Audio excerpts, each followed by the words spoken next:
आई भैया, हम भोजपुरी गायक वीरेंद्र सजनवा आप लोगन के बीच में ये कोरोना बीमारी के हाल बतावतानी। आज पूरा भारत ये कोरोना जैसन खतरनाक बीमारी के कहर से डूब रहल बा।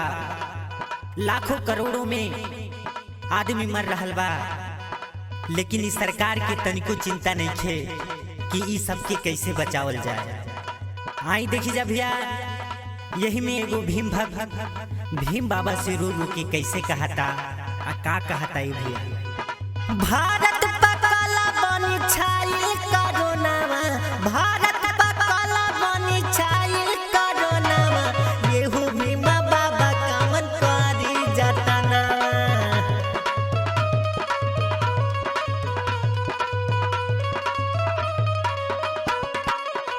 हे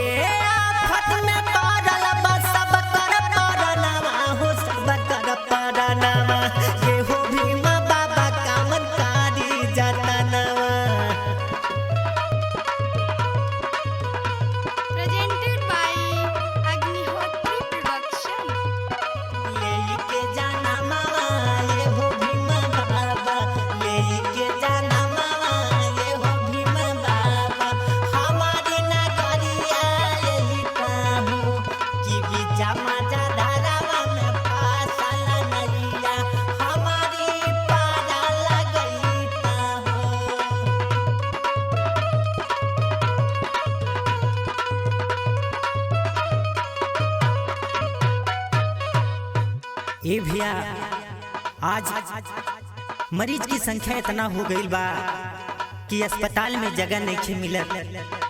आदमी अस्पताल के बाहर ही तड़प तड़प के मर जाता है भैया। बाकी केहू सुने वाला नहीं है, लेकिन लइकवा बाबा से का कहता, हरी जहाँ देख वही बाबा मचल बताबाही।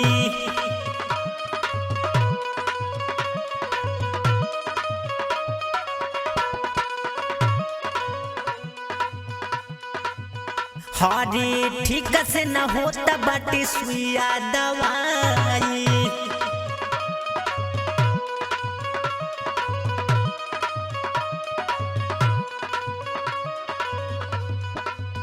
हरी जहाँ देखा वही बाबा मचल बताबाही, ठीक से न होता बाटी सुइया दवाई।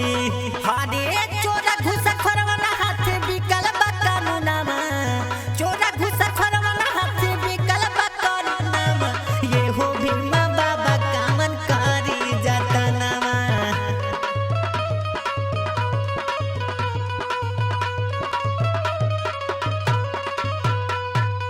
आखिया से गिरा तेलो राजिया नहीं गेली कानूनामा, आखिया से गिरा तेलो राजिया नहीं गेली कानूनामा।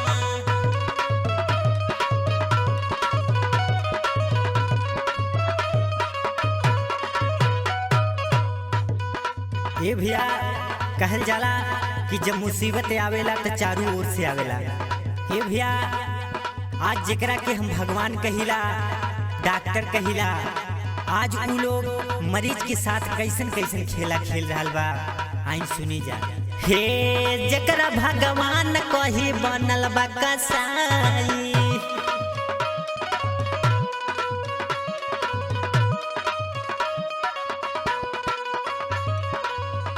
हे पैसा के लालच में देता बमुआई।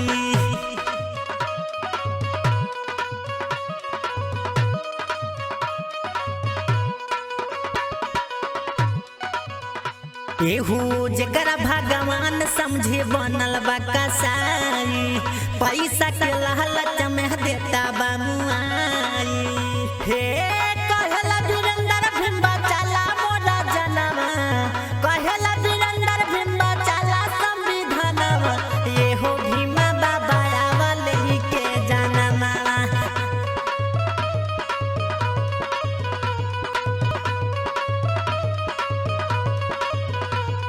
ये हो भीम